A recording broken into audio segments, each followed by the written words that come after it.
Hi, I'm Lola and I'm here to talk to you about why Athenians have flat bums. The biggest part of why Athenians have flat bums is because Theseus and Pirithous decided to go into the underworld and kidnap Persephone.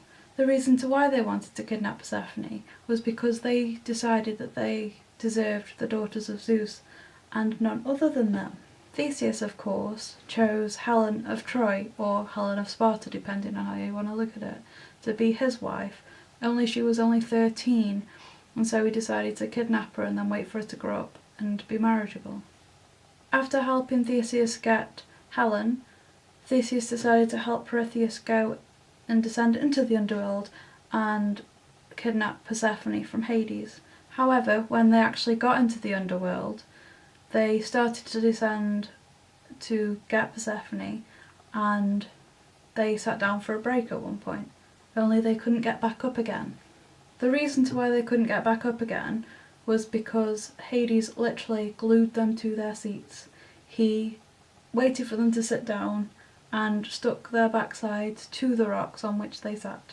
The story goes on to them being taunted by the Furies of the underworld, which is what the Furies do best, of course.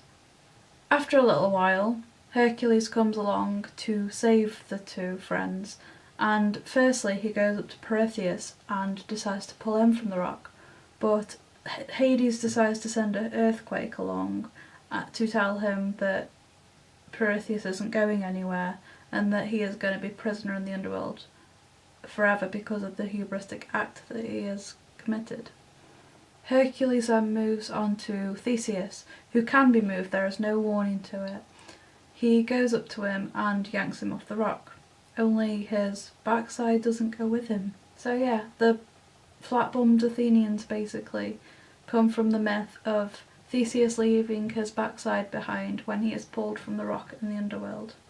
He then goes back up to the upper world and continues his life like normal. Or does he continue his life like normal? His wife has actually fallen in love with his son, and he actually goes on to have to kill his son after he is blamed for rape, which he hasn't done, and then his wife commits suicide, so actually it's quite tragic when he gets home, but it's his own fault for trying to kidnap Helen, to be fair. Like a shooting star.